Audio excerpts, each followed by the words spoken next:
حدودیں حضرت جبریل علیہ السلام نے لگائی تھی، اور اس کی تصدیق پیارے آقا محمد صلی اللہ تعالیٰ علیہ وسلم نے خود کی تھی۔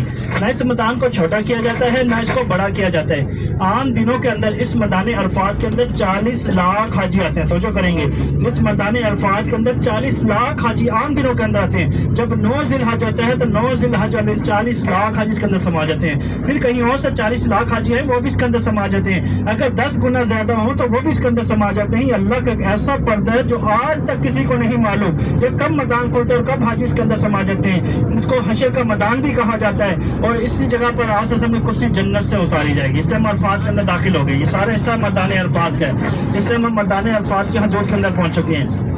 کہا جاتا ہے اگر کسی کا غلطی سے بھی پاؤں حج نہیں کرنا، اگر غلطی سے بھی پاؤں میدان عرفات کے اندر آ جائے تو اللہ اس کے سارے گناہوں کو معاف فرما دیتا ہے۔ اللہ سے دعا کرے اللہ ہمارے سارے گناہوں کو معاف فرما دے۔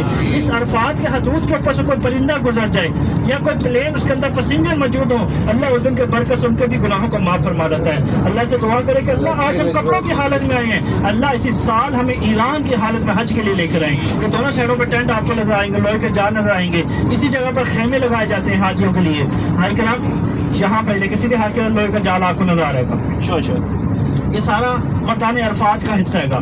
بھائی کرام 9 ذی الحج والے دن اسی عرفات کے اندر مسجد نمرہ ہے، جس کے 6 مینار ہیں، 3 گنبد ہیں، 64 دروازے ہیں، 3.5 لاکھ حاجی ایک ٹائم پہ نماز ادا کر سکتا ہے۔ پورے سال میں ایک بار کھلتی ہے، ایک اذان ہوتی ہے، ایک اذان کے ساتھ 2 نمازیں، ظہر کی اور عصر کی، اور حج کا خطبہ بھی یہاں پر ہوتا ہے۔ بھائی کرام اس کو حشر کا میدان بھی کہا جاتا ہے۔ موت کہیں بھی آئے، زبان کوئی بھی ہو، شہر کوئی بھی ہو، ملک کوئی بھی ہو، سب کو یہیں پہ اکٹھا ہونا ہے گا، اور آپ صلی اللہ علیہ وسلم کی کرسی جنت سے یہاں پہ اتاری جائے گی، اور آپ صلی اللہ علیہ وسلم سے کہا جائے گا کہ آپ اس کرسی پر تشریف رکھیں، لیکن آپ صلی اللہ علیہ وسلم کرسی پہ نہیں بیٹھیں گے، اس کرسی پہ اپنا ہاتھ مبارک رکھ دیں گے۔ آپ صلی اللہ علیہ وسلم فرماتے ہیں اگر میں اس کرسی پہ بیٹھ گیا کہیں فرشتہ مجھے اٹھا کے جنت میں نہ لے جائے، میرا کوئی امتی پیچھے نہ رہ جائے۔